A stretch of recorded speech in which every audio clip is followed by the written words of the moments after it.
Começando agora mais um Aqui com a Mauri, e hoje com uma convidada super especial. A gente vai falar muito sobre relacionamento, principalmente para você que tem 30 mais, 40 mais, 50 mais. Tudo sobre relacionamento, até se o homem deve ter a senha do celular da esposa ou não. Camila, escritora, palestrante nas redes sociais, Camila Sponton. É assim que se pronuncia? É isso aí, certinho, Camila Sponton. Mentora, palestrante, escritora, enfim, muito feliz de ter você aqui. Obrigado por ter aceitado o convite. Vamos conversar? Aqui. Claro, bora. Então, Camila, assisti alguns podcasts seus, muito conteúdo legal. Para quem não conhece ela, já segue ela aí, porque ela fala de relacionamento de uma forma assim bem incisiva, bem legal. Aproveitando essa deixa aqui, o homem deve dar a senha do celular para a mulher num relacionamento, sim ou não? Se você não quer estragar um relacionamento incrível, por que é que você não vai compartilhar a senha do seu celular? E não é sobre a mulher ficar fuçando, sim, mas é sobre ela ter acesso a ponto de não querer mexer. É sobre vocês terem uma relação de confiança e você entender que você não tem nada para esconder no seu telefone. Não dá para ela viver mexendo e fuçando no seu telefone, nem você no dela. Mas por que é que você esconde? Por que você tem um infarto se a pessoa chega perto do seu telefone? Por que é que vocês têm liberdade, privacidade juntos? Por que é que vocês têm intimidade física e sexual, mas o seu telefone passa a ser uma privacidade? Sim. Você beija, você toca, você transa, você troca fluido com a pessoa, sim, mas você não quer trocar a senha do seu celular. Então, na minha opinião, as pessoas têm que ter liberdade e acesso a ponto de não ficar mexendo. Porque se você está escondendo o celular, pode ser que se ela tiver a senha do seu celular, ela vai descobrir coisas que você não quer que ela descubra. Com certeza. Eu acredito e concordo com você. Eu acho que se a pessoa não dá a senha para outra, provavelmente ela está escondendo alguma coisa ali no celular. É por isso que você esconde. Exato, por isso que o homem ali está escondendo a senha. Chegaram várias perguntas legais aqui. Legal. A gente vai falar sobre timidez, sobre traição. Essa aqui já é uma pergunta polêmica. E o pessoal pode mandar as perguntas, já se inscrever no canal, já dar as palminhas aí. É isso aí que a gente vai responder tudo. Aqui com a Mauri, né, no podcast, tem um monte de episódio legal, mas hoje falando especificamente, vamos focar nesse tema de relacionamento. Você, eu vi um podcast seu, você é casada. Sou casada. E tem um relacionamento muito longo, né? Relativamente longo. Eu tô com 9 anos com ele, exato, mas é um relacionamento muito bacana, de muita parceria, de muita construção, de altos e baixos em vida financeira, em perdas familiares. Sim, você falou das perdas, eu ia falar disso. E ele acompanhou comigo a perda do meu pai, que foi uma perda, assim, muito mal. Hoje, pra você ter uma ideia, hoje eu chorei ouvindo uma música lembrando do meu pai, é uma coisa ainda muito recente pra mim. Então a gente já teve altos e baixos, falência, quebra financeira, conquistas, mudança de trabalho, mudança de rota, e a gente sempre ali, firme e seguindo a nossa trajetória, porque a gente tem um combinado. Qual é o segredo do sucesso do meu relacionamento? Eu ia perguntar isso, a pergunta era essa. Você passou por tanta coisa no seu relacionamento, que mal ou bem são 9 anos, sim, com muitos obstáculos. E qual foi o segredo de conseguir ficar junto, né, firme até hoje nesse relacionamento? O segredo do sucesso do nosso relacionamento é a gente querer que dê certo. Legal. Há uns 10 anos atrás eu perguntei pra minha avó de 83 anos qual era o segredo de um relacionamento de sucesso. E ela parou, respirou, eu achei que vinha uma palestra, mas ela falou o seguinte: o segredo de todo e qualquer relacionamento de sucesso é você querer que dê certo. Eu quis que desse certo e o seu avô quis que desse certo. E quando você quer, não importa o que aconteça, você age de acordo com o teu objetivo, que é dar certo. Então você deixa o orgulho de lado, você ouve, você também coloca limites e as pessoas vão fazendo concessões como uma dança. Não é sobre ser besta, não é sobre ser bonzinho demais, é sobre a gente respeitar os limites um do outro. Às vezes a gente tira o pé e no final das contas a decisão sempre vai ser fazer dar certo até dar certo. Exato. E dentro de um relacionamento, muitos obstáculos acabam acontecendo. Sim. E a pessoa que está ao seu lado passa a ser a pessoa mais importante da sua vida, com toda certeza. Independente dos seus pais, dos seus avós, você cria aquele núcleo familiar novo ali que passa a ser essa pessoa mais importante, né? Então, como é que essa pessoa não vai ter a senha do seu celular, né? Como é que a pessoa não vai ter acesso à sua intimidade? Eu falo, você toma banho às vezes com a pessoa. Sim. Tem gente que quer fazer as necessidades fisiológicas. Ela quer ir no banheiro, fazer cocô e xixi na frente do cara. Você faz xixi na frente da pessoa. Sim. Você dorme na mesma cama, você toma banho, você usa a mesma toalha. Tem gente que escova os dentes com a mesma escova de dente. Sim. E você vem falar de privacidade no celular, é diferente. Casados têm individualidade. Claro. Não é sobre ter privacidade. Uma vida a dois, você não tem mais privacidade. Você tem individualidade.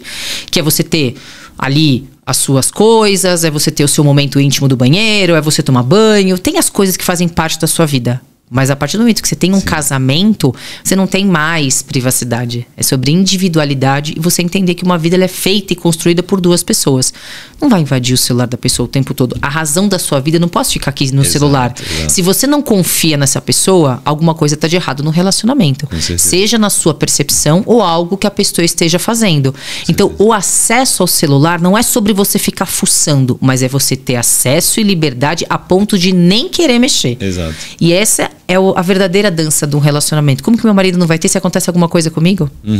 Exato. Não, ele tem a face aqui e eu no dele. É mesmo? É lógico. Vocês os dois têm a face. Claro! Vai precisar do telefone numa situação, já coloca, exato. Mas ninguém fuça. Sim. Eu não procuro nada no meu marido. Eu já vi um meme na internet que o cara fazia isso, né? Ele pegava assim, a mulher deixava... Foi meme, né? Não sei se é verdade, mas era na época da digital. Aí deixava o marido dormindo ali, dava bastante cerveja pra ele, pegava a digital dele e começava a fuçar. Mas isso acontece. Mas eu vou te falar, só posso terminar esse assunto? Claro. Eu nunca fiquei fuçando no celular do meu marido. Mesmo tendo a senha? Nunca. Primeiro que eu não quero ficar arrumando problema pra minha cabeça. Segundo que se eu tenho essa necessidade de ficar fuçando nas coisas dele, tem alguma coisa de errado. Com ele, comigo ou com a gente. Sim. Então se eu falar pra você, eu tenho vontade de mexer no celular, não tenho. É uma coisa que eu não faço. Acredito também que não seja uma coisa que ele faz. Se eu tivesse essa vontade, fizesse parte de mim, quisesse encontrar alguma coisa, eu acho que vale a gente se perguntar. Você está procurando coisa no celular do seu parceiro ou da sua parceira? O que você está querendo encontrar? Sim. É algo realmente que você está desconfiado? E se você encontrar, já sabe, né? E se você encontrar, o que você vai fazer com essa informação? Eu sempre falo isso para as pessoas. Tudo aquilo que você for atrás de tirar uma satisfação, ou de saber uma verdade, ou de conhecer alguma coisa, ótimo. Você está pronto para qualquer uma das possibilidades? Boa. E se for essa possibilidade que talvez você esteja procurando, você está pronto para tomar uma decisão quando você descobrir algo que talvez você acredita que exista? Sim. Tá, não tá? Eu acho que é importante a gente saber as consequências, inclusive, das nossas ações. E algumas pessoas podem me criticar falando, nossa, mas aí você pode estar passando pano pra coisa errada. Se eu achar que meu marido faz coisa errada, alguma coisa tá de errado comigo, com ele ou com o relacionamento. E toda vez que você for procurar alguma coisa, pense sempre nas consequências da tua busca. E se você tá pronto pra assumir uma decisão com aquilo que você vai descobrir. Exato. E aí traz uma pergunta que eu vou dar uma pulada aqui, depois eu volto para essa, mas já trouxe uma pergunta bem interessante. Como que algumas pessoas se sentem sozinhas mesmo estando em um relacionamento? Muita gente acaba se sentindo carente mesmo em um relacionamento, né? E por quê? Solidão nem é sobre presença física. Solidão, assim, as pessoas se sentem sozinhas porque solidão ela não é sobre presença física, é sobre ligação. Solidão não é falta de gente, é falta de conexão. E quando você se sente sozinho num relacionamento, ou a pessoa não tá te dando a atenção que você tanto quer, ou você tá desconectada de você e nunca se sente satisfeita com a atenção que o parceiro dá. Só que tem dois pontos aí. Tem gente que não percebe o quanto ele ou ela não se faz presente na vida do parceiro. É como se as pessoas treinassem o outro a se acostumar sem a presença dele. E você vai treinando e você vai se acomodando e você não beija mais, você não elogia mais, você não diz mais que ama, você não suporta ouvir às vezes uma cobrança do teu parceiro e à medida que a pessoa, até ela se acostumar com essa ausência, ela se sente sozinha, porque ela perdeu o mais importante, não é a presença física, é a conexão. Sim. E existem algumas pessoas que nada as supre. Porque a pessoa tem a sensação de que o outro vai ser a sua própria tábua de salvação. E não vai. Sim. Ninguém é perfeito, ninguém vai te entregar na proporção que você quer e não vai corresponder, às vezes, a uma expectativa irreal. Que você criou, né? Exato. Então, ou a solidão é falta de presença física, é falta de ligação, falta de conexão, ou muitas vezes as pessoas têm uma necessidade irreal de suprir e de serem supridas naquele relacionamento. Ou você precisa fazer um ajuste em você, ou você precisa entender se realmente é aquela pessoa certa para você. Exatamente. Essa era a consequência da pergunta. Se você está num relacionamento que você se sente sozinha e você ama, às vezes está casada, está num relacionamento longo, há muito tempo, mas você está se sentindo muito sozinho, muito carente, você deve ficar nesse relacionamento, você deve buscar ajuda. O que você sempre buscar fazer? Ajuda. As pessoas durante um relacionamento longo, elas vão se acomodando. Porque elas viram e falam assim, mas eu faço tanta coisa por você. Mas solidão não é sobre só a presença física, mas é sobre a ligação. É como eu falei, solidão não é falta de gente, é falta de conexão. E por vezes a pessoa acha que limpar uma casa ou pagar uma conta ou somente estar presente ali do lado, ela esquece do beijo, do abraço. E quando o outro fala, eu sinto falta do seu beijo, do seu abraço, eu sinto falta de você, porque você é chato, porque você é pegajosa, porque você me cobra. Mas algumas pessoas não entendem que ela está sentindo falta daquela conexão e até tendo medo de perder essa conexão que ela teve um dia. Porque provavelmente já teve um dia, exatamente. Porque já teve um dia. E as pessoas vão cobrar. E as pessoas vão pedir. Mas geralmente a pessoa que fala pro outro, eu preciso de você, eu gosto de você, eu sinto falta do seu toque, eu sinto falta do seu olhar. A pessoa tá sentindo falta de coisas lá de trás. E ela tá com medo de perder aquela pessoa e até aquele relacionamento. Toda mulher que cobra atenção de você é porque ela gosta de você. Sim. Se a mulher não tá te cobrando atenção, e eu não tô falando sobre um comportamento exagerado, é porque ela se importa com você. Claro. Ela quer o teu beijo, ela quer a tua pegada, ela quer o teu cheiro, ela quer o teu carinho. E tem gente que se incomoda com a outra pessoa querendo um pouco mais do outro. E aqui não é sobre ser uma pessoa exagerada, tóxica, ou uma pessoa desgovernada. Mas sobre um relacionamento que as pessoas vão se distanciando sem perceber. Sim. É como se elas fossem vivendo um luto de um relacionamento já estando juntos. Inclusive, falam muito que as mulheres, elas, quando se desconectam de um relacionamento, elas vão viver uma vida. Não, porque o luto está sendo vivido no relacionamento. A mulher insiste até o final e tenta e pede. E o dia que às vezes uma mulher, por exemplo, ela para de pedir ou ela cansa, é porque ela já está desistindo daquilo. Sim. E geralmente toda pessoa que cansa, ela acaba indo embora. Esse é um ponto muito polêmico que eu queria trazer, não está aqui nas nossas perguntas, mas eu estava conversando com uma psicóloga amiga minha e ela falou, eu perguntei, né, quem trai mais hoje em dia? São os homens ou as mulheres? E ela falou que tem crescido muito o número de mulheres traindo, mas os homens continuam traindo mais de uma forma geral. De uma forma geral, sim. Porém, o que eu vejo, isso aí é a minha opinião, a minha visão, é que o homem, ele trai de uma forma mais natural. Ele meio que normalizou uma traição, de uma forma geral, tá? A mulher não, ela não trai amando a pessoa. Se a mulher trair, e você vai me corrigir se eu estiver errado, é porque ela já não ama mais. O homem, ele consegue amar a esposa, entre aspas, né? Porque não é um amor, trair e voltar para a esposa como se nada tivesse acontecido. Na minha cabeça, na minha visão, a mulher trai, mas ela já não ama mais. Ela pode até trair, mas ela dá todos os sinais, como você disse aí, de que o relacionamento não tá bom, não tá bom, não tá bom, vão se afastando e aí ela já não ama mais e acaba traindo. É dessa forma que a cabeça das mulheres funciona? Ou de uma certa forma a mulher trai tanto quanto o homem, enfim, continua amando, continua no relacionamento? Eu acho que depende muito, mas vamos parar para pensar. Generalizando. Se for do jeito que você tá falando, né, vamos colocar dessa maneira. Então, teoricamente, a mulher já não gosta mais, ela vai trair. E se o homem tá tudo bem, por que ele vai buscar fora? Por uma questão de impulso, por uma questão de validação. Traição é traição, independente de quem quer que seja. Sejam quais forem os motivos que te levaram a trair, a dor, quando você é descoberto, ela é sempre muito grande. Sim. E eu já ouvi muita gente falando que traição, a culpa é dos dois. De quem trai e de quem é traído. Não concordo. Sim. O relacionamento estar ruim pode ser uma responsabilidade das duas pessoas.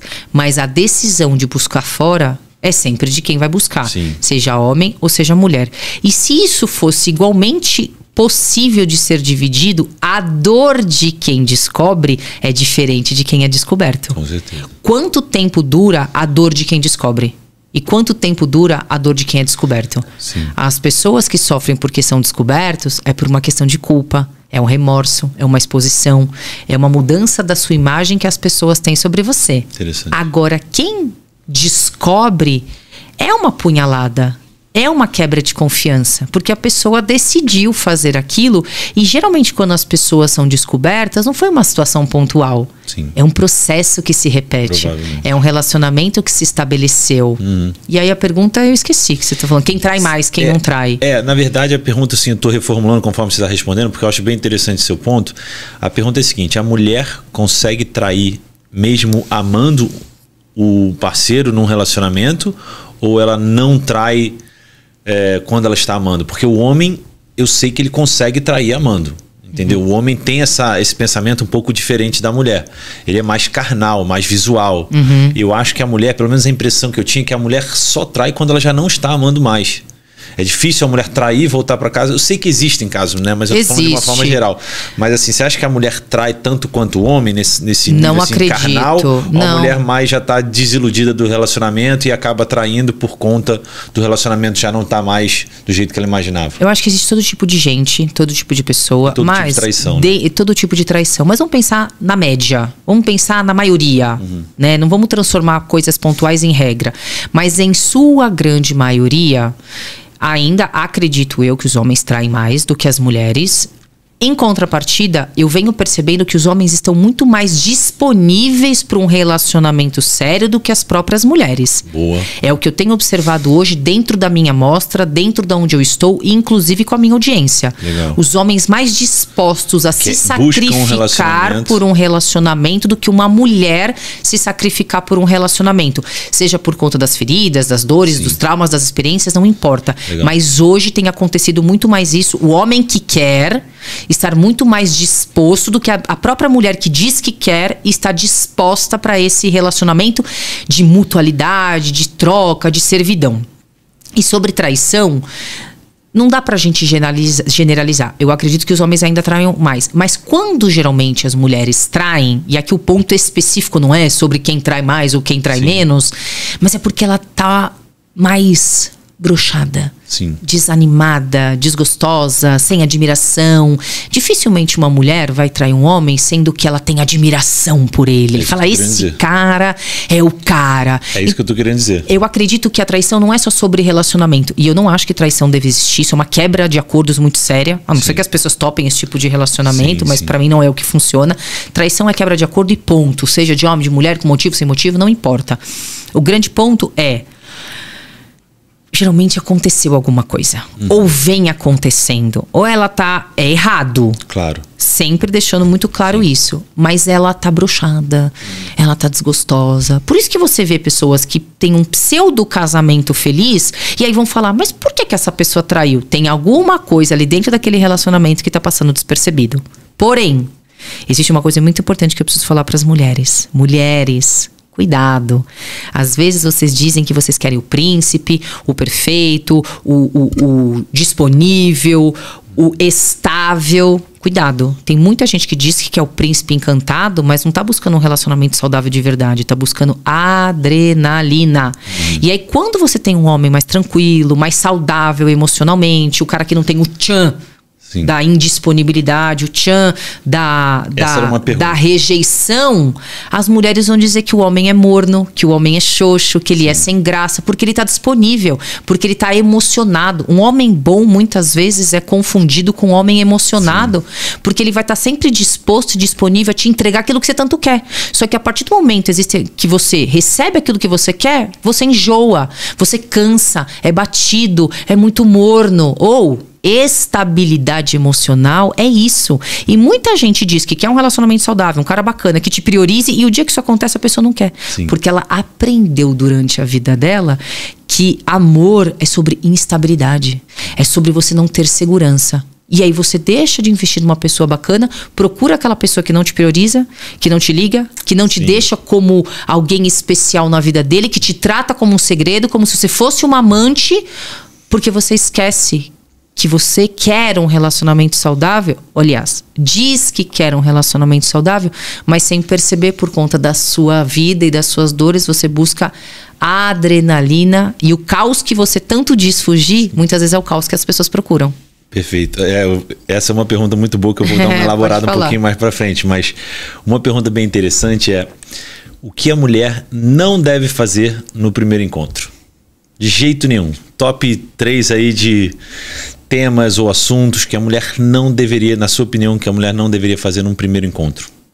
Tipo, por exemplo, ficar de primeira, ir para casa do cara de primeira, perguntar alguma coisa específica. O que você acha que uma mulher não deveria fazer no primeiro encontro? As pessoas falam muito sobre, você não deve perguntar, você não deve fazer Sim. isso, não deve fazer aquilo. Eu acho que tem que perguntar, você tem que querer saber de tudo. Para você ficar junto com uma pessoa no primeiro encontro, você tem que ter uma conexão. Uma intimidade muito grande. Você tem que ter uma conexão, porque a maioria das pessoas querem buscar conexão num relacionamento casual. Você não aconselha as pessoas que você... Não é sobre moralidade. Não é sobre isso. O que as mulheres devem ou não fazer. Depende do que ela tá buscando. Ela tá buscando um relacionamento casual? Você quer só sexo? Então durma com ele no primeiro encontro. Sim. Você tá buscando conexão? Se tá buscando uma coisa mais séria, você aconselha a não dormir no primeiro encontro. Eu sou uma pessoa que gosto das relações mais Sim. conservadoras, do romance, da intimidade crescendo. Eu já estou junto com meu marido quase uma década. Sim. Então, eu lembro que o nosso primeiro encontro foi uma coisa mais conversa, de se conectar, de se conhecer. E aqui, é claro, depende do que a pessoa quer. Sim, se ela busca um relacionamento sério, provavelmente não fique no primeiro encontro. Não é sobre uma regra, mas você acha que você tem intimidade suficiente com aquela pessoa pra ter e dormir com ele na primeira noite? Se você acha que vocês tiveram uma conexão brutal e você acha que faz sentido, é uma escolha sua. E aqui eu nem tô falando sobre o que o homem vai achar ou vai pensar, mas é sobre aquilo que você quer. Dificilmente você vai conseguir uma conexão de alma com alguém logo no primeiro encontro. Verdade. Se conseguir, case. Mas eu não vou falar sobre proibição como um sentido moral. Sim. Mas é no sentido, o que aquilo vai causar pra você? Exato. Que tipo de conexão que vocês vão ter? Cama? Vocês não conversaram nem sobre nada. Sobre o que você não pode perguntar, pergunte tudo. E tem gente que acha feio. Você não pode perguntar sobre política, você não pode perguntar sobre religião, você deve. Eu falo isso também. Você tem que saber com quem você sai. Como é que você é Bolsonaro e vai querer fingir que não é o outro é Lula, o outro é Lula é Bolsonaro, um é vegano, outro é carnívoro, um é da Umbanda, o outro é cristão, católico, que não pode outra religião. Cara, você tem que saber com quem você tá conversando. Sim. Aí você tá falando, poxa, a gente chega a um extremo de alguém poder ter um relacionamento. Eu vejo pessoas, olha esse discurso que incoerente. Eu vejo pessoas dizendo, durma no primeiro encontro, mas não pergunte qual é a ideologia política dele. Que tipo de incoerência é essa? Nenhuma. Você vai estar trazendo um problema pra você grande a médio e longo prazo. E aqui eu não tô dizendo que o quanto deve ser importante na vida de uma pessoa, não. Mas você tem que entender quais são as coisas que bate e as coisas que repele. E eu não tô dizendo que isso deve ser um fator determinante. Mas algumas pessoas falam, é muito deselegante, é muito tóxico você fazer esse tipo de pergunta logo no primeiro encontro. Mas por que não é tóxico você dormir com a pessoa no primeiro encontro? Olha que dissonância, que discrepância. Você não sabe o time de futebol, você não pode perguntar qual é a religião da pessoa, se ela gosta de carne, de peixe, de verdura. Porque imagina, se você é vegano, você casa com uma mulher que gosta de churrasco. O que faz da vida? Sim. É bonito na teoria. Eu pergunto ainda mais. Eu pergunto assim, olha, pergunta pra pessoa se ela quer ter filhos. No primeiro encontro vai assustar, a maioria. As minhas seguidoras falam, não posso perguntar isso. Eu falei, você deve. Vai afastar. Eu falei, não. Mas a ideia é essa. É seleção. É aproximar ou afastar. O primeiro encontro serve pra isso, né? Eu acho que eu falo que você tem que ser você. 100% autêntico. Seja você, seja autêntico. Mas a pessoa pode não gostar. Que ótimo. Não é sobre quem vai, mas é sobre quem fica. É sobre quem gosta de você, sobre quem exatamente você é. Sim. Não existe nada mais incrível na vida de uma pessoa do que você ser você mesmo. E algumas pessoas não vão gostar, algumas pessoas vão detestar, pelo mesmo motivo que outras vão te adorar. Exato. Que vão te amar. E aí você perde pessoas, mas você ganha pessoas que gostam de você exatamente por aquilo que você é. E não por aquilo que elas gostariam que você fosse. Olha que incrível. Então, quanto mais autêntico você for, e não é sobre falta de educação, é ser você mesmo. Sim. As pessoas vão gostar de você por aquilo que você é de verdade. E aí você vai filtrar. Mas ele pode me achar muito emocionada. E se você for, seja mesmo. Sim. Que os emocionados se encontrem. Verdade, e que os não emocionados com os emocionados, que eles possam se repelir. Sim. Seja você. Mas a mulher vai se assustar. Você vai encontrar a emocionada. Você vai encontrar aquela que quer exatamente como você é. Só não tente mudar uma pessoa. Exato. Conquista é diferente de persistência. Uma coisa é você conquistar alguém. Outra coisa é você insistir em alguém que não vai florescer. Sim. E muita gente, eu vejo, muitos homens, inclusive, querendo cuidar de mulheres, e até mulheres querendo cuidar de outros homens, e eles ficam tristes, achando que não tem mais ninguém no mundo legal pra amar, porque você fica entregando e tentando salvar pessoas totalmente lascadas. Se você tentar salvar gente lascada, você vai se lascar. É isso que acontece. Quem tá ferido fere, quem tá curado cura, né? Pessoas feridas ferem. E não busque alguém que não vai. Eu vou encontrar alguém que vai me salvar de todas as minhas dores. Não vai. Você tem que encontrar alguém que não te cause dor. Esse é o mais importante. Porque é você quem tem que se curar, é você quem tem que buscar salvar. Sim. Porque eu vejo muitas pessoas, homens e mulheres, bons demais, que querem proporcionar amor, cura, libertação de traumas. Você não é terapeuta. Seja responsável afetivamente, tenha empatia, tenha amor pelas pessoas, colabore para o crescimento delas, mas só para quem quer crescer e evoluir e realmente está disposto para um relacionamento de verdade. Caso contrário, você vai duvidar da sua capacidade, inclusive, de encontrar um amor para sua vida. Perfeito. Eu acho que essa questão que você tocou é muito interessante, você sempre fala disso, e você fala muito também da autossabotagem, né? E aqui chegou uma pergunta bem interessante, que é dizendo assim, o relacionamento abusivo, tóxico, aquele bem ruim, ele tem culpado ou ele tem cúmplice? Ele tem culpado, mas ele tem cúmplice. Os dois, né? São cúmplices e culpados. A verdade que é dura, mas é importante a gente saber. Existem pessoas ruins, e pessoas ruins podem destruir a sua vida. Porque você tenta salvar, entregar, servir, fazer e acontecer, e você não tem de volta nem metade, nem um terço do esforço que você tanto faz. E você começa a duvidar da sua capacidade, do seu poder, de quem você é e até do seu merecimento em amar. Só que um ponto que a gente precisa trazer uma reflexão, que as pessoas dificilmente gostam de ouvir, mas precisam ouvir. Existe algo dentro de você que te conecta a esse tipo de pessoa. Seja porque quer salvar, porque quer se sentir útil, porque quer fazer de tudo para ser amado por alguém que às vezes nem tem a capacidade de amar. Porque a sua história fez com que você se transformasse talvez numa pessoa que se submete a um relacionamento ruim. E é óbvio que a culpa não é da pessoa, a culpa não é sua, mas é culpa muitas vezes de uma história de dor não curada e não ressignificada que faz você viver em processo de autossabotagem, buscando o amor, a validação, o colo, a cura. Mas é o que eu falei já agora há pouco. Não tenta salvar gente lascada. Não tenta ser reconhecido e amado por alguém que não tem a menor capacidade nem de entregar, nem de servir, nem de reconhecer, muito menos de declarar pra você que você é o verdadeiro amor da vida dele ou da vida dela. Porque às vezes as pessoas não têm capacidade de amar ninguém. Sim. E dificilmente vai ser você a pessoa que vai conseguir despertar um amor na vida de quem não tem capacidade de amar. E a traição, tem perdão? Perdoar uma traição é uma escolha. De quem foi traído e de quem traiu. Não adianta você usar a célebre frase: eu te traí, você me perdoou, perdoou, tá perdoado. Porque quando você é traído é como você ter a sua casa assaltada. Eu já usei essa metáfora no meu Instagram. Ainda que você vá até a polícia e você recupere os seus bens, o primeiro barulho, de novo, você acha que é um ladrão invadindo a sua casa mais uma vez. Bom isso. Como é que você vive nessa casa? Com o mesmo portão, a mesma janela, a mesma grade, o mesmo alarme? Você mudou a casa? Não. E como é que você quer que eu conviva nessa casa sem você me dar segurança?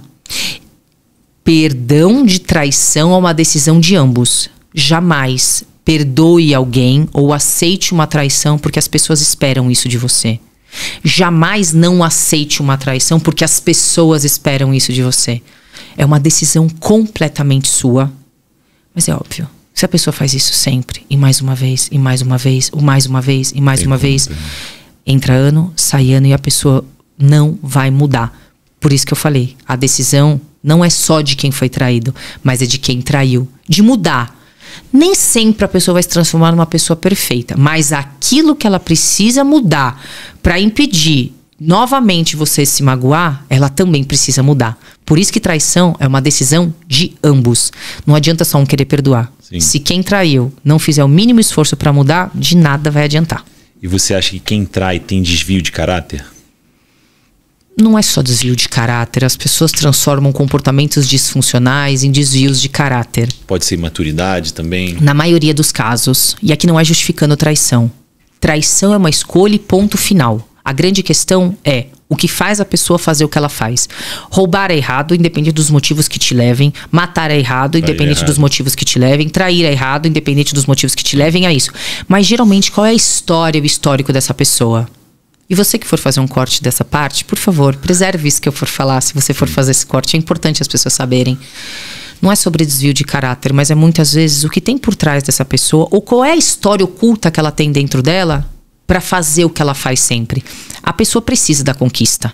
Ela precisa de validação. É uma tremenda de uma falta de autoestima. Porque a pessoa precisa de novidade. Sim. Ela precisa de uma vida de montanha-russa. Ela precisa estar fugindo do perigo. Ela precisa esconder o celular. Ela precisa estar em movimento constante. Ela precisa de dopamina. É por isso que a pessoa vai, faz e traz. Certo? Não é. É como um vício, é como uma pornografia, é como uma droga. E é errado. A partir do momento que você tem consciência que você faz escondido, porque você sabe que é errado. Sim. Ninguém sai e pega uma bolacha no mercado e coloca no bolso, assim, sabe que é errado. Exatamente. Não, você pode até ter motivos suficientes para aquilo, mas é errado. Qual foi a pergunta? Se a traição é desvio de caráter. Para e pensa comigo. Uma pergunta agora que eu vou jogar para você. O que é pecado? É algo que Deus não gosta? Deus é um cara ruim e que proíbe você de fazer as coisas somente pelo ego dele? Não. Não. Pecado é tudo aquilo. Eu tô vendo onde você quer chegar, interessante. O pecado é tudo aquilo que fere alguém. Sim. O erro é tudo aquilo que fere alguém. E não é só sobre desvio de caráter. Mas existe algo como Eva. Eva tinha desvio de caráter. Não, ela era egocêntrica. Sim. Ela só pensou nela. Ela não seguiu a orientação de Deus. Ela só quis saber o que tinha por trás. Qual era a árvore? O que eu ia conhecer que ele está escondendo de mim? É o ego, é a dopamina, é esse tipo de coisa. Então a traição, eu não resumiria como isso. Mas é uma pessoa que ela é disfuncionalmente. Ela age disfuncional. É uma pessoa disfuncional. Não é sobre uma vez que ela traiu, não é sobre um erro que ela cometeu. E eu acredito que as pessoas têm o direito de se retratar, de mudar. Mas pior do que um desvio de caráter que você vê é quando ela tem um comportamento disfuncional. Repetitivo, como um vício, uma necessidade visceral de ser aplaudido, de ter várias pessoas, de ter vários amores. Isso equivale a um vício. E aí as pessoas normalizam isso, muito pelo contrário. Se aquilo é como um vício pra você, você precisa olhar para aquilo. Você precisa de tratamento. Sim. Você precisa olhar para aquilo sabendo, cara, isso aqui faz mal pra mim, faz mal pras pessoas que eu amo. E se você considera que pra você é muito difícil, tem que se afastar dos ambientes onde você tá. Você não tem que ficar seguindo gente no celular. Você não tem que ficar curtindo ninguém no Instagram. Você não pode dar margem para as coisas ruins acontecerem. Fez sentido o que eu falei? Claro, perfeito. Não é sobre se a pessoa é boa ou ruim. É sobre o que ela faz de bom e de ruim. Porque se eu chegar para você e falar assim, traição é desvio de caráter. Então, exato. Não todo dá pra mundo generalizar. Não dá para generalizar. Não, sim, perfeito. É muito mais a motivação que tá por trás das ações, sabe? E num relacionamento, quando você está conhecendo uma pessoa, você consegue identificar traços que esse relacionamento pode ser tóxico, pode ser um relacionamento abusivo logo no início, ou é muito difícil identificar? Não é tão simples de identificar. A gente tem que tomar cuidado pra gente não generalizar. Red flags, né? Às vezes a gente pode confundir pessoas que são muito atenciosas, muito mais melosas, muito mais, como se dizem, no bom sentido, emocionadas. Essa é tóxica. Esse é tóxico.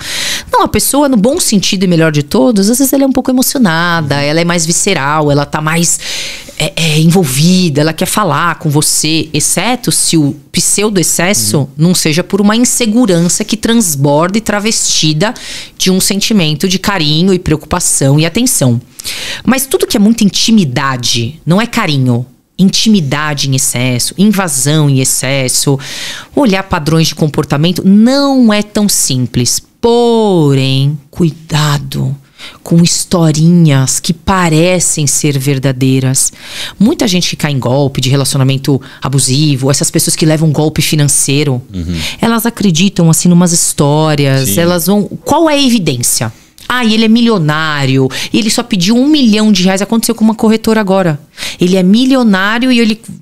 não sei como que o cara fez esse golpe. E ele pediu R$1 milhão pra mim, e a pessoa tinha uma reserva ou tinha um empréstimo e ofereceu pra essa pessoa por R$1 milhão.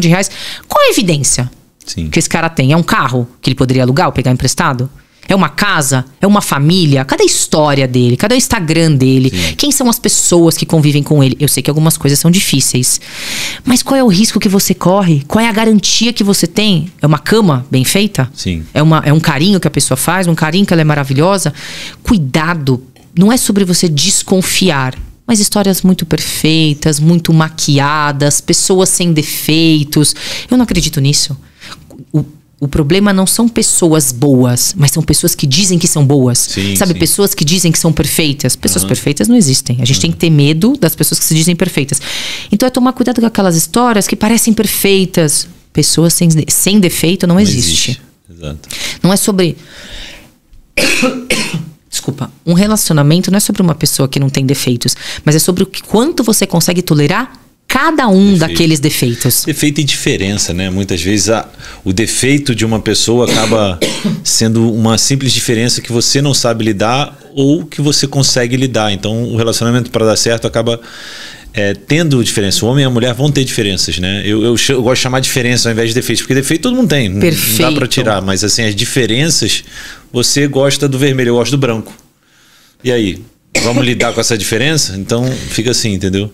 Sabe como você diferenciar? Aliás, como você fundamentar um relacionamento? Relacionamento de sucesso é quando você consegue diferenciar aquilo que te entristece daquilo que te adoece. Sim. Uma roupa branca e uma roupa vermelha. Você gosta muito de branco, eu gosto muito de vermelho. Você pode, por exemplo, numa amizade que a gente tenha, você se entristece. Sim. Porque eu não quero usar branco, eu quero usar vermelho. Sim. Mas isso te adoece? Exato. Não. Boa pergunta. Boa Uma toalha na diferença. cama te entristece ou te adoece? Te entristece, te aborrece, mas não te adoece. Sim. Uma calcinha no registro do banheiro é chato, mas te aborrece ou te adoece? Perfeito. Quando a gente consegue saber a diferença de uma pessoa que te adoece ou te entristece ou te aborrece, muitas coisas dentro de um relacionamento, elas são deixadas de lado. Sim. Você tem que combinar isso aqui.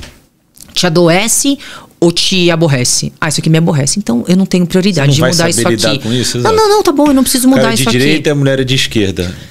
Vai chegar no nível isso me adoece. Então a gente tem que botar isso aqui na mesa e entender. A gente vai parar de falar de político, a gente vai se separar. Exato. Por exemplo. Então, quando você diferencia aquilo que te aborrece daquilo que te adoece, você para de dar prioridade pra uma besteira. Você para de arrumar problema com coisa que é idiota. Sim. Você para de criticar. Para de reclamar da tua mulher. Para de reclamar do teu marido. As pessoas ficam ali com coisas que só te aborrecem. No momento de estresse, aquilo pode ser um estopim. Porque o cara deixa sempre a toalha, porque a mulher sempre deixa a calcinha, ou seja lá o que for. Eu entendo que algumas coisas enchem o saco. Sim. Mas verdadeiramente, isso adoece a sua vida? Sim. Pros dois. Perfeito. Vamos sentar e conversar. Vamos colocar numa caixa? Coloca uma caixa, abre um vinho, uma cerveja, o que você quiser, uma sopa. Caixa do que aborrece. Isso aqui me aborrece. Sim. Só que tem dia que eu vou estar lascado da vida com você e que eu vou pegar um papelzinho desse aqui e sem querer vou achar que é dessa caixa. Isso aqui me adoece. Cara, são 2, 3 coisas que se a pessoa melhorar naquele aspecto, o teu relacionamento voa. Sim. Então, às vezes, o casal ele tem que ter um combinado de falar isso aqui, se você continuar fazendo, vai me adoecer. Que é uma grosseria, que é gelo, falta de conexão física, falta de beijo. Falta de beijo adoece uma pessoa. Sim.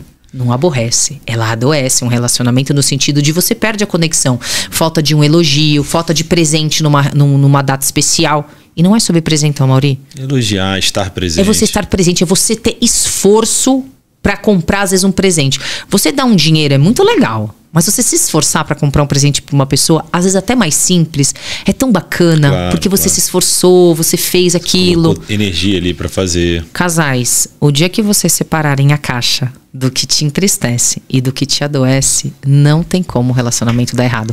Você para de priorizar besteiras e você começa a olhar para aquilo que você precisa mudar. E quando tá todo mundo de acordo, não tem como dar errado. Legal. E o que brocha uma mulher no primeiro encontro? Nossa, faz tanto tempo que eu não sou solteira. O que brocha? Se o cara falar alguma coisa errada, o cara tem uma atitude... Eu acho que depende das pessoas, né? Porque tem mulher que o cara, imagina, ele chega lá e não sabe falar português. Tem gente que não aguenta. Português. Sabe? Aquela coisa pra nós, pra gente, pra... Sei lá, tô dando uma coisa... Eu acho que depende muito, assim. Tem pessoas que não vão conseguir ouvir um português errado. Tem pessoas que não vão conseguir sair com alguém que não pague uma conta. Tem pessoas que não vão conseguir... Que vai broxar é a religião da pessoa. Eu acho que isso é muito relativo. Não dá pra gente dizer que tudo é uma regra, tudo é red flag, que tudo é um padrão pra você viver na sociedade. Eu acho que cada pessoa tem um tipo de expectativa. Sim. Se eu vou pro encontro, um jantar, o cara tá sem escovar os dentes, tchau. Então você concorda que é uma percepção muito subjetiva de cada uma das pessoas? Claro. Mas o principal, se eu fosse hoje, imaginando que eu fosse solteira, eu acho que uma coisa que seria muito broxante é o cara fingir que ele é algo que ele não é. Mentir, né? Mentir, ele representar um papel, ou muito formal, ou vai falar de um assunto que ele acha que ele não domina, mas ele faz que domina, querendo... Às vezes você até sabe mais desse assunto e fica quieto porque ele tá... porque mentindo. Vou falar de culinária, vou falar de vinho, não porque não sei o quê, e ele não tá sendo ele. Legal. Seja você. Eu acho que nada melhor do que... Você conhece isso? Não conheço. Me ensina, deixa eu saber. Eu vejo algumas pessoas querendo falar de assuntos que elas não dominam, em um nível como se elas dominassem um assunto. Isso é uma coisa bruxante na cabeça das mulheres, de uma forma geral. Eu acho que pra qualquer relação, sabe? Sim. Imagina eu não conseguir desenvolver um papo com você aqui. Vamos supor, por exemplo, que você não entenda de vinho.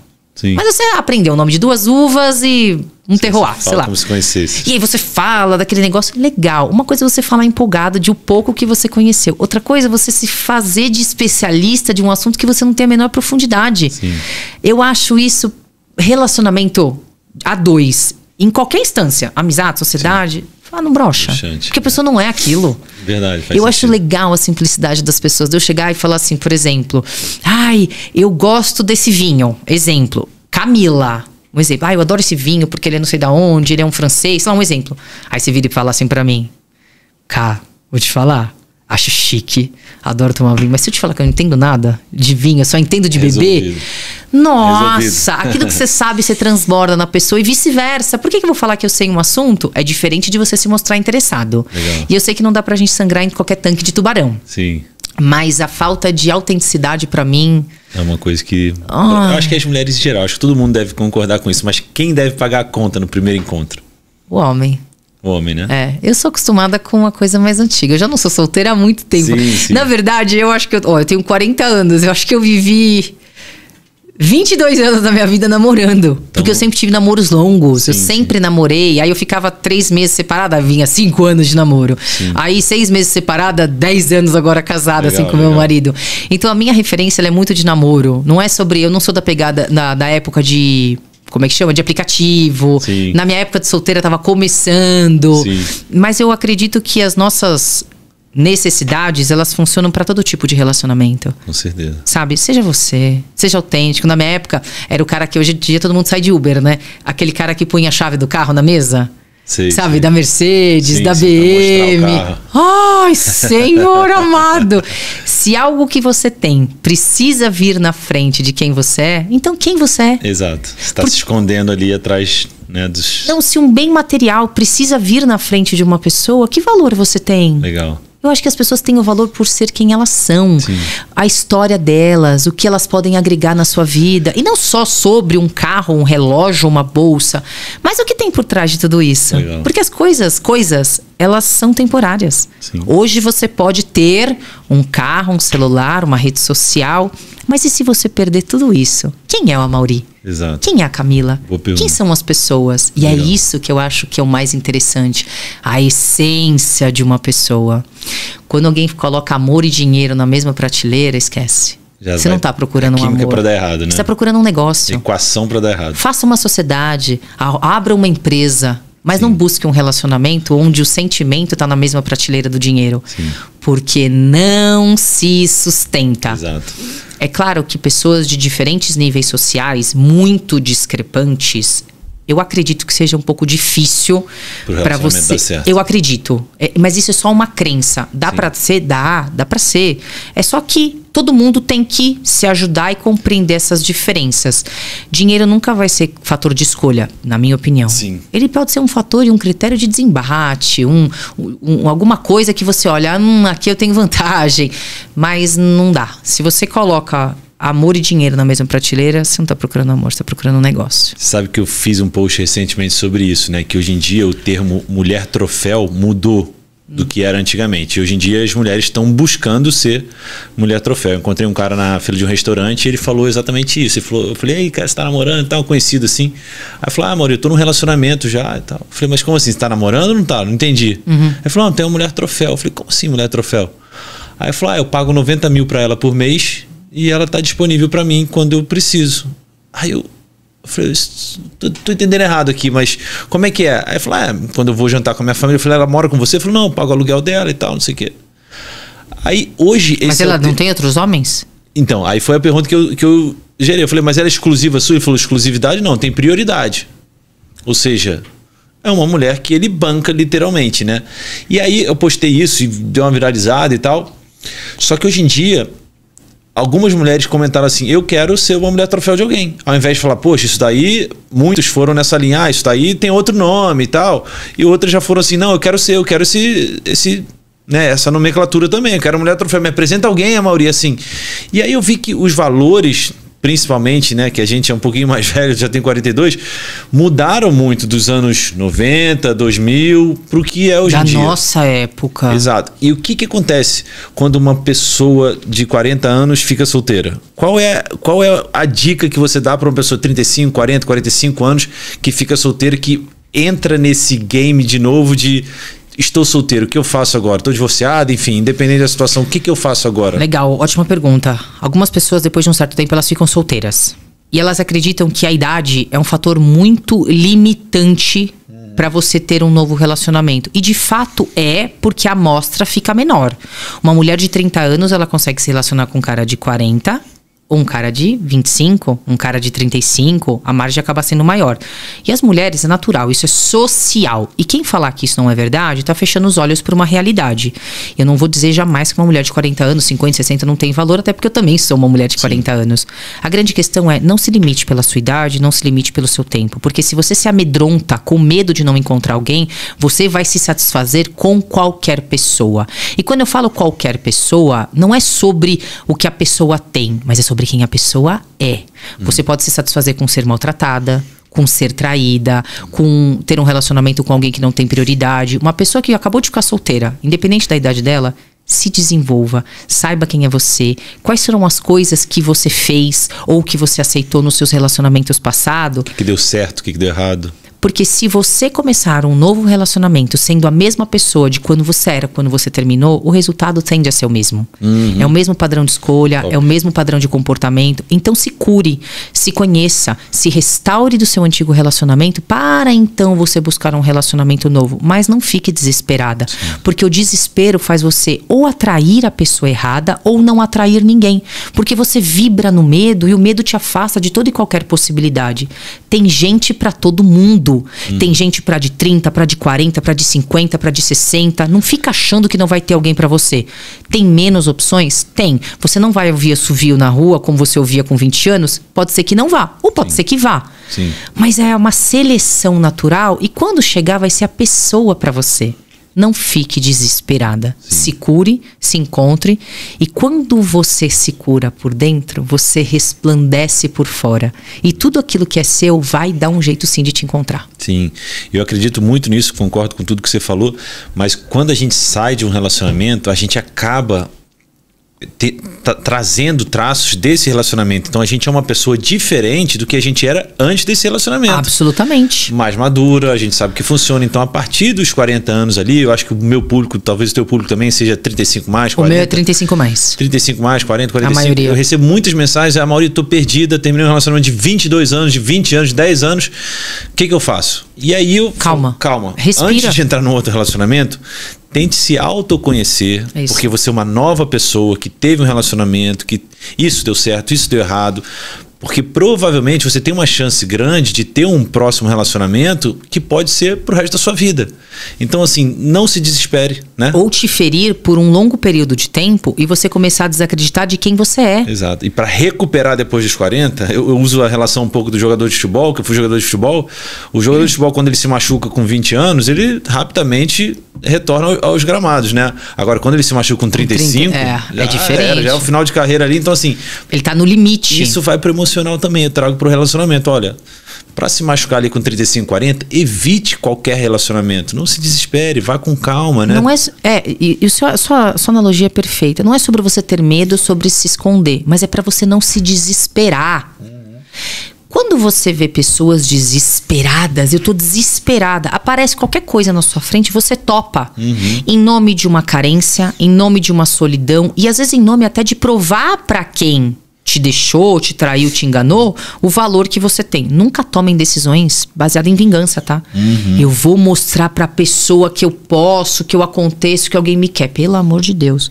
O dia que você entrar num relacionamento só pra provar pro teu ex ou pra tua ex que você tem valor, esquece. É a anunciação do apocalipse e do fracasso. Exato. Vai dar merda. Isso é um fato. Não tem como. Se você não se machucar, você vai machucar alguém.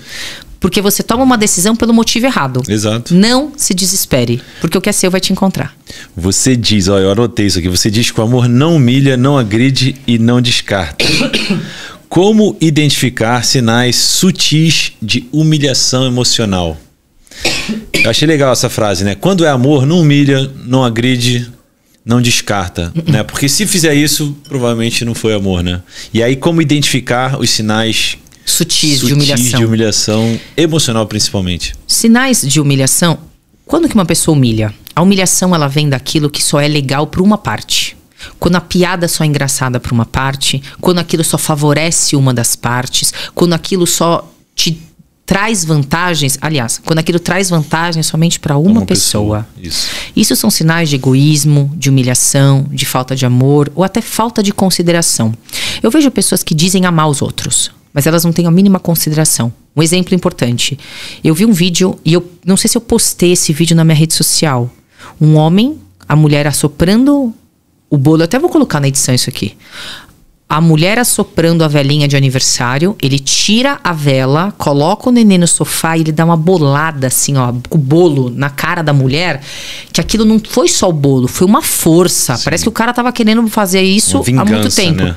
Isso é o auge da humilhação. Só que ele pode dizer que aquilo é uma brincadeira, que ele aprendeu, que os amigos dele, ele tá se vingando do que fizeram com ele na adolescência, na pessoa que tá na vida dele agora. Porque ele sabe que talvez a pessoa não vá embora por conta de uma tacada de bolo. E parece uma brincadeira, mas não é. Sim. Eu vi um caso de um homem que fez isso, deu uma bolada no rosto de uma mulher, bolada de bolo. Sim. Ela largou o cara uma semana depois do casamento. Eles voltaram da lua de mel, ela pediu anulação do casamento. Caramba. Por conta disso. Então, sinais de humilhação. Mas tem um ponto que eu acho... Posso falar uma coisa? Claro. Nem toda discordância é humilhação. As pessoas podem não concordar com você. Ai, mas eu me senti humilhado. Você se sentiu humilhado. Já é um problema. Ai, mas a pessoa não gosta daquilo que eu falo. Tá, mas nem todo mundo vai gostar. Você tem que entender que nem todo mundo vai te apoiar, nem todo mundo vai gostar. Ai, mas você tá julgando a minha postura. Se eu acho inadequado pra mim... e você acha adequado para você, tá tudo certo. Mas não me obrigue a concordar com você. Hoje em dia, discordância é falta de empatia. Não, discordância é discordância. Eu acreditar que não faz sentido nenhum para mim, não. Ai, Amaury, roupa branca no podcast não faz sentido. Ah, então quer dizer que você tá me julgando? É diferente. Gente, é uma opinião que eu tô emitindo a respeito de uma determinada coisa. Você não desrespeitou, né? Eu te chamei de feio, bobo, chato, imbecil, burro. Fiz isso? Eu não fiz. Então eu não tô te humilhando, eu não tô te diminuindo, eu não tô te ofendendo. Se eu me senti humilhado por isso, um problema é meu. É sua responsabilidade. Exato. Você é responsável por aquilo que você sente. E as pessoas acham que todo e qualquer incômodo é humilhação. Sim. Você se sente. A gente tem que aprender, gente, a ter resiliência emocional. Legal. Se o Amaury fala algo aqui pra mim, dentro de uma liberdade, ou se a gente tem uma sociedade, alguma coisa, se você fala algo pra mim que aquilo me constrange, mas não me humilha, não me diminui, não isso, não aquilo, nossa, você precisava falar isso pra mim? Você tá me humilhando. Não. Você tá, por algum motivo, você discordou de mim e aquilo me constrangeu. Não é normal isso acontecer? Perfeito. Se eu chego pra você e falo assim, Maria, eu não concordo com nada disso que você falou. Você não sente um constrangimento? Perfeito. Isso é humilhação? Não, nem um pouco. Onde foi que eu te humilhei? Eu concordo. E hoje todo mundo acha que todo mundo tem que acolher. O sonho é seu, o projeto é seu, a vida é sua, sim, aquilo que você pensa é seu. Sim. Se você não dá conta de aceitar aquilo sozinho, não responsabilize as pessoas de aceitar as suas ideias, de aceitar os seus projetos, de aceitar o sonho que você quer para sua vida. Sim. Porque hoje, infelizmente, todo ser humano está vivendo, aliás, hoje a maioria dos seres humanos estão vivendo querendo, buscando e até exigindo aplauso de todo mundo, mas isso não vai acontecer. Sim. Isso é feito para crianças pequenininhas. Para adulto, isso não funciona, isso é ego. E falando em crianças pequenininhas, eu queria te perguntar, você acha que a relação que você teve com os seus pais quando você era criança influencia no seu relacionamento atual? Absolutamente. A relação que a gente tem com os nossos pais é onde nasce a nossa forma de amar. Então, todos os caos que a gente tem durante uma vida na infância, se eles não ressignificados, eles não curados, eles não olhados, eles vão ser reproduzidos, esses caos, sim, na nossa vida adulta. Quem tem muita dificuldade, ou foi abandonado pelo pai ou pela mãe, você vai buscar essa necessidade de amor, de colo, de validação muito grande aqui. Se você tem feridas, por exemplo, da injustiça por um pai, por exemplo, você vai virar uma pessoa explosiva, uma pessoa desenfreada, uma pessoa desgovernada. Camila, isso é um fator determinante? Não. Ele é um fator que direciona você. É possível mudar? Absolutamente. Claro. Mas a resposta é sim. Tudo que você vive na infância não fica na infância. Tudo que você vive na infância vai refletir na sua vida adulta. Os traumas de infância, até as coisas boas, as coisas ruins, tudo você acaba trazendo para para esse seu novo relacionamento numa vida adulta, né? Exatamente, o seu cenário emocional ele é formado na sua infância. E por isso que algumas pessoas não conseguem sair de comportamentos autossabotadores, porque elas acabam reproduzindo aquilo que elas aprenderam lá atrás. Existem pessoas que acreditam que amor é caos, que amor é sobre servir, amor é sobre ser bonzinho, relacionamentos saudáveis é você nunca dizer não. Isso é um pacto emocional inconsciente que você tem. Por que eu não consigo dizer não? Porque você tem um pacto inconsciente de nunca dizer não. Porque você tem medo de ser desaprovado, porque você tem medo de ser rejeitado. Porque aquela pessoa que diz não passa pelo julgamento de ser a pessoa ruim. E tudo que a pessoa não quer é ser visto como alguém ruim. Porque lá atrás na vida dela, ela aprendeu.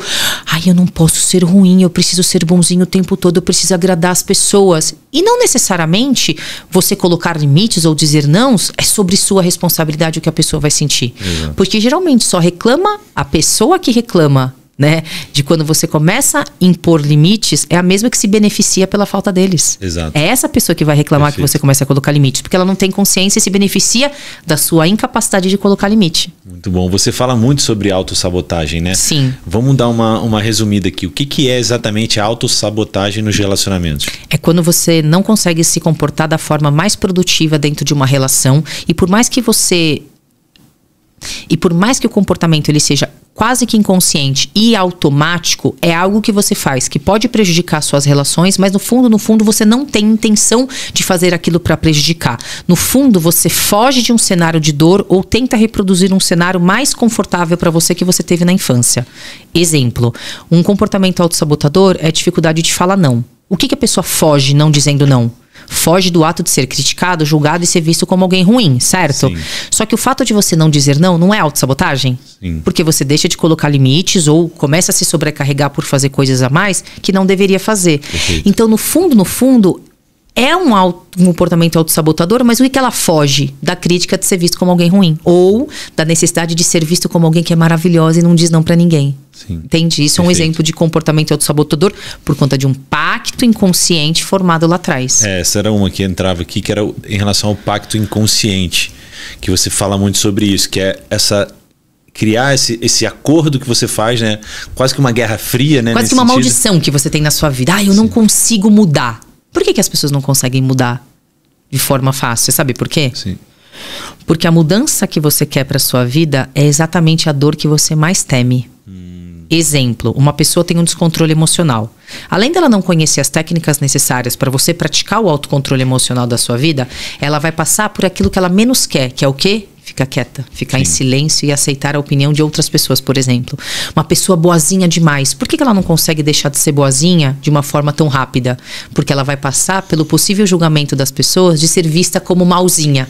Então ela tem um acordo. Não, eu não posso ser mal. É um pacto emocional inconsciente que você tem lá de trás. Por isso que as feridas e as vivências lá da infância, elas determinam os nossos comportamentos aqui na fase adulta. Porque nós passamos a ter pactos, assim, sabe? Na nossa vida. É esse o resumo de um comportamento autossabotador e dos pactos emocionais inconscientes. E você, como palestrante, escritora, assim, eu queria entender um pouquinho de, principalmente, passar para as pessoas. O pessoal já está inscrito no canal? Isso, se inscreve no canal. Eu vou falar, porque eu tô aqui, eu sou a entrevista. Eu tô sendo entrevistada, gente. Esse cara aqui tem uma preocupação com vocês. Ele quer entregar o melhor conteúdo, é uma preocupação, o máximo, meu Deus do céu. Então ele merece a inscrição, merece o like e merece compartilhar pra alguém que precisa ouvir esse assunto. Igual você tá aqui, você tá gostando? Encaminha pra alguém e fala aqui, ó. Toma umas verdades na cara. Exato. Não é? Trago pessoas inteligentes que nem você pra gente extrair o máximo, aprender pra eu aprender, pra vocês aprenderem. Que bom, obrigada. Eu queria saber, principalmente em relação ao fato de você ser palestrante, mentor, escritor, enfim, eu escutei um pouco da sua história já no podcast. Da onde que surgiu essa ideia? Assim, você não tem timidez nenhuma. E hoje muitas pessoas que saem de relacionamentos têm muita timidez de como se relacionar, de como fazer um approach no relacionamento. Hoje nas redes sociais tem pessoas que têm até vergonha de curtir, de seguir, de dar um like e tal. De postar um vídeo até. De postar um vídeo. Como perder a timidez para ter um relacionamento ou para encontrar alguém que está buscando um relacionamento? Timidez não é característica. Timidez é autossabotagem. Timidez é medo de ser julgado por aquilo que você é, pensa, sente ou gosta. Legal. Algumas pessoas se dizem tímidas. Não. Você está com medo do que as pessoas podem pensar a respeito daquilo que você vai dizer ou fazer. Peraí. Isso você consegue cuidar, tratar. A timidez, é muito legal esse ponto que você colocou, porque você coloca de uma forma que assim, você consegue cuidar disso, você consegue melhorar. Se você é uma pessoa tímida, você consegue... Absolutamente. Uma coisa é você ser uma pessoa reservada. Uma coisa é você ser uma pessoa mais na sua. Não, eu não gosto de holofote, eu sou mais discreto. É uma característica, aí tá tudo bem. Algumas pessoas são mais espontâneas, gostam de ser mais aparecidos. Que eu tô aqui, ó, com a luz na cara, a câmera e tá tudo certo, fica tranquilo. Não é sobre a característica, mas é a timidez. Timidez é medo. As pessoas só têm medo de falar em público, por exemplo. Sabe por quê? Porque elas têm medo do que as pessoas vão dizer a respeito dos possíveis erros que elas podem cometer. Perfeito. Eu tossi, eu espirrei, eu voltei frase, eu ia falar um negócio e eu falava, cadê a pergunta? Sim, sim. E será que alguém pode me julgar em relação a isso? Pode! Sim, mas eu tenho controle sobre isso, eu sou uma pessoa normal, eu sou uma pessoa natural, a gente faz isso o tempo todo. Às vezes a gente se perde tanto, mas e se alguém me julgar? Mas e se alguém gostar daquilo que você fala? Sim. E tudo bem, você vai viver uma vida inteira com medo das pessoas te julgarem? Como perder essa timidez? Como... Treinando. Você tem que entender primeiro, toda vez que você tem consciência de um problema, você tem que entender, eu tenho consciência. Legal. Aí eu aprendo o como. Primeiro, você pratica, você se expõe, você intensifica e você repete. Porque você vai trazendo pro teu cérebro que você não vai morrer com aquela nova experiência. Como assim, Camila? Morrer de timidez? Legal. Tudo que te dá medo, qualquer medo de qualquer coisa, desde o bicho-papão, do ladrão, do rato ou de uma ideia, se você tem medo, o teu cérebro interpreta aquela coisa de forma muito primitiva que você corre um risco de vida. Por isso que o medo é um sentimento de autopreservação. Ele não paralisa? Não faça isso, porque isso pode pôr em risco a sua vida. Por conta das nossas crenças, as nossas crenças formadas na infância, isso é como se entrasse em conflito. Falando de forma bem simples, é como se entrasse em conflito com o nosso cérebro primitivo. A estrutura do nosso cérebro ela é muito antiga, mas a sociedade como a gente vive hoje, ela é muito nova. Então hoje a gente tem demandas que até 1000 anos atrás não existiam. Por 100 anos atrás, 200 anos atrás. Então toda vez que você sente um medo paralisante... Aqui, ó, o teu inconsciente, o teu cérebro acha que você tá o quê? Correndo risco de vida. Você olha pros lados e fala, eu tô? Não. Mas e se as pessoas me julgarem? Você vai morrer? Não. Mas elas podem rir. E você não ri de outras pessoas também? Sim. E você não desgosta de outras pessoas também? Sim. Quando a gente entende que é natural, primeiro... Nem todo mundo gostar do que você fala. E uma coisa que é importante, tá, gente? Hoje as pessoas estão ficando muito descartáveis. A gente tem que entender que não é tudo que uma pessoa que você gosta, que ela fala, que vai te agradar. Sim. Se uma pessoa te agrada em 100% das coisas, ou ela não tá sendo ela mesma, ou você não a conhece ela de verdade. Não tem como. Quanto mais intimidade você tem com uma pessoa, mais você vai desagradar. Voltando ao tema. Como perder esse medo? Consciência, exposição, repetição. Consciência, exposição, repetição. A gente usa a neurociência e o cérebro a nosso favor, porque hoje já é sabido pela neurociência que você pode fazer sinapse, você pode ter reprodução de novos neurônios, o cérebro pode trabalhar a nosso favor. Consciência, exposição, repetição. Consciência, exposição, repetição, você começa a desenvolver uma nova habilidade. Legal. Se você aprender você anda de moto, por exemplo? Não, eu já andei. Já andou. Concorda que se você andar agora você tá meio enferrujado? Sim. Você não vai pegar uma estrada, dependendo da moto você não vai montar. Mas com o passar do tempo você não desenvolve uma nova habilidade? Sim. Ou você melhora aquela sua habilidade? O cérebro é isso. Sim. Tanto para coisas boas como para coisas ruins, ele é muito... ele está a nosso favor para desenvolvermos uma nova habilidade. Eu vou te contar uma coisa sobre mim. Posso contar um segredo? Claro. Eu sempre fui uma pessoa expansiva, é da minha característica. Mas eu tive muitos traumas na infância, desde abuso, abandono, agressão, bullying pesado, um abuso que eu sofri muito forte aos 23 anos de idade de um psicólogo. Todos os psicólogos são maravilhosos, mas aquele cara travestido, né? Claro. Eu passei por isso e eu era uma pessoa que eu tinha tanto medo de ser julgada, de falar, sabe, o atual cancelamento. Tudo pra mim eu tinha medo de me expor. E eu, que nunca imaginei estar na internet, falar coisas que eu falo, ser xingada muitas vezes até ao vivo numa live, e você sobrevive. E você treina a habilidade, inclusive, de entender que você não vai ser o tempo todo aprovado. Se você souber o que você está fazendo e tiver convicção, ninguém mais precisa te aplaudir. Só você. E a timidez, ela não é uma característica. Ela é um comportamento sabotador. Ela é um estado mental autossabotador. Que você não faz e você trava para você evitar o risco de alguém te julgar. E você acha que ser julgado vai ser o fim da sua vida. E não vai. Exato. Perfeito. Ótimo. E quais são os outros comportamentos de autossabotagem? De autossabotagem. Alguns exemplos. Vou dar um exemplo. Eu escrevi meu livro, né? E lá ele fala que chama o Código Emocional. Legal. E ele não foi lançado oficialmente, eu lancei para um evento presencial. E é um livro muito legal que eu falo das 30 armas do impostor. E são 30 comportamentos autossabotadores que você faz sem perceber que é. Exemplo, desabafo. As pessoas acham que desabafar é normal. E até é. Só que se isso vira crônico, é um comportamento completamente autossabotador. Sim. Porque você desabafa no intuito, por exemplo, de buscar uma cura, não cura. E às vezes você não aceita uma opinião diferente daquela que você quer ouvir. E você acha que o fato de só desabafar, você está terapeutizando. Aí todo o ombro que você encontra, você quer desabafar daquela coisa ruim. E às vezes as pessoas gostam de ficar ali com o bichinho de estimação, cobrindo ele, dando nome, dando papá, né, as coisas ruins que aconteceram, pelo próprio hábito de desabafar. E o desabafo, não uma vez, 2 vezes, mas o desabafo, tudo que é crônico em excesso, é um comportamento autossabotador. Outra coisa que as pessoas não sabem que é autossabotagem, fofoca. Não é aquela coisa de você reparar, porque isso é do ser humano. Sim. Ai, você viu fulano, você viu ciclana, isso é natural. O problema é quando vocês se reúnem para falar mal de alguém, quando você começa a falar mal de alguém sobre coisas que não interferem na sua vida. Sim. Qual o sentido de eu sair daqui falando, ficando um dia, uma semana, um tempão metendo pau em você, sobre coisas que você nem fez em relação a mim? Sim. Sobre as suas escolhas. Interfere? Não é uma decisão política, não é uma decisão de ambiente, não é uma decisão do meu Instagram. É um cabelo que você quer raspar. Sim. Porque quando eu falo mal do outro, eu diminuo você. Teoricamente, você sente cresço. Que está indo para cima, exato. É como se os Olha, meus essa pessoa pecados... fez isso, eu não faço. Eu jamais faria isso. Aí, automaticamente você está se colocando para cima, mas na realidade você não está. Na realidade, você está precisando dizer o quanto você é melhor que a outra pessoa.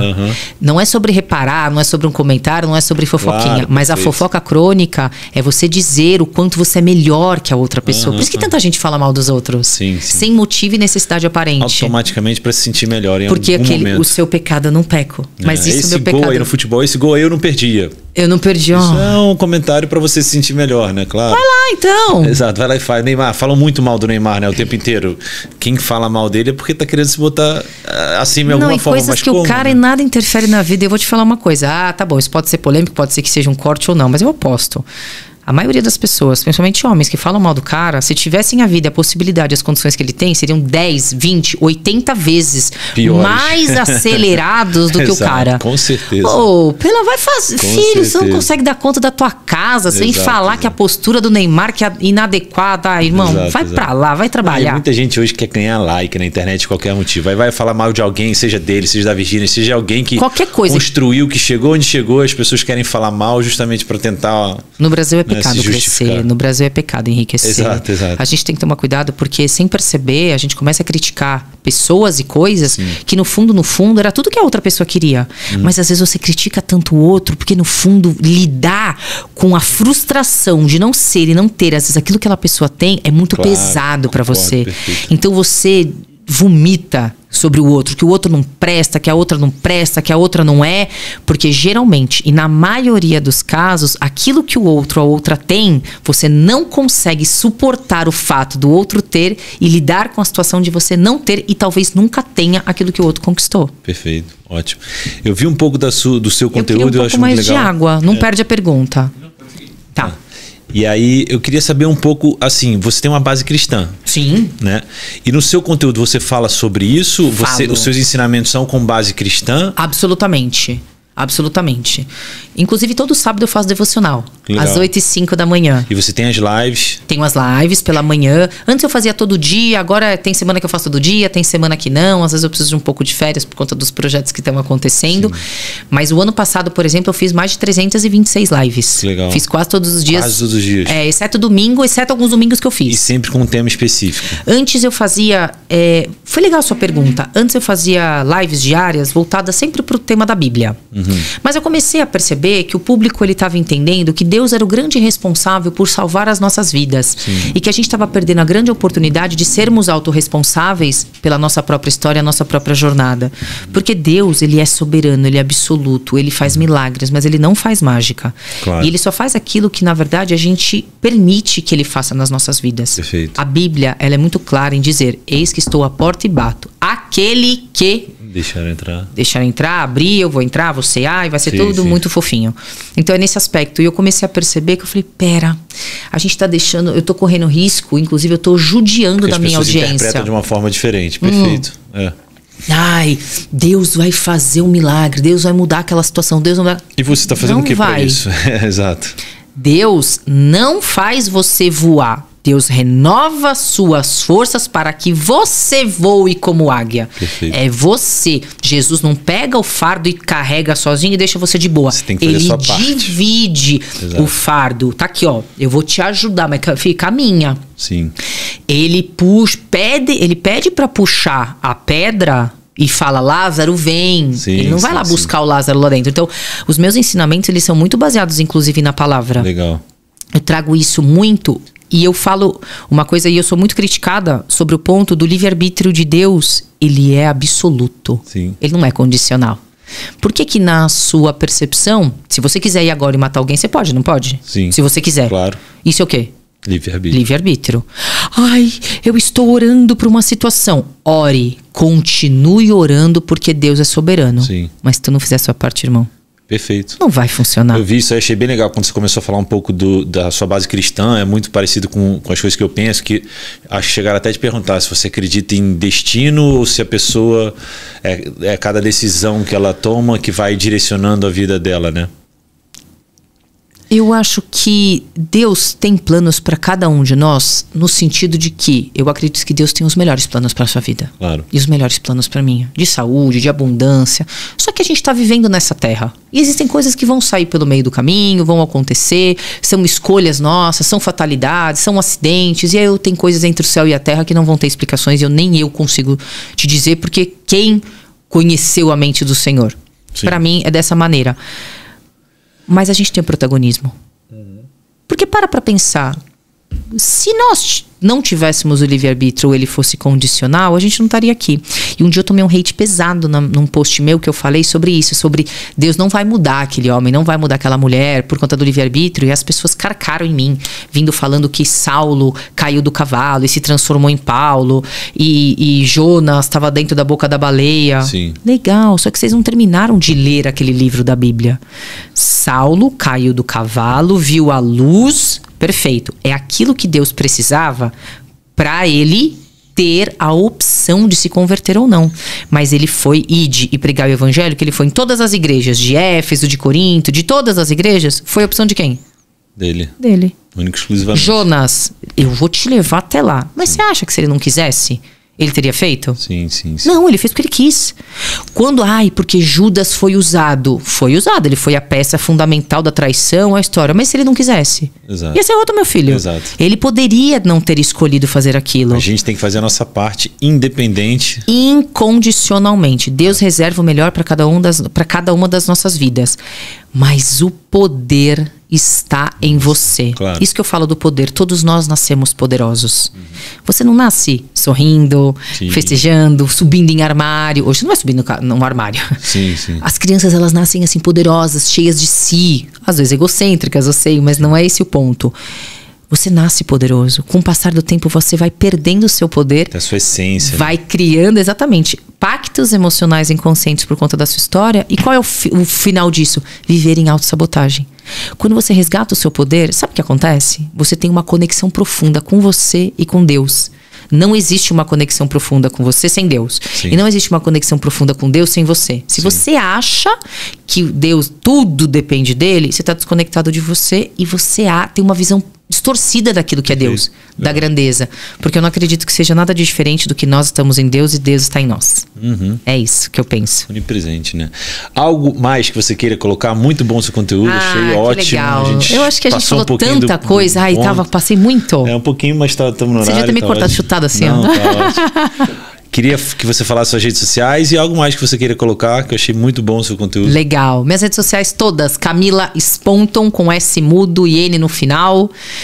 E eu tô lá, sempre, todos os dias, no Story, no Reels, pra trazer um pouco de lucidez pras pessoas. Num tempo onde as pessoas estão tão aceleradas, estão tão ansiosas. Não é um assunto específico, né? De uma forma geral. É sobre seres humanos. É como você se cura de um passado de valor, um passado de dor, pra viver relacionamentos de valor. Top, muito então, bom. uma vez que você ressignifica, cura, transforma e tem um olhar diferente, você desenvolve habilidades. Todos os meus treinamentos, todas as minhas palestras, todas as minhas mentorias, todas as minhas consultorias é sobre o desenvolvimento humano. Por quê?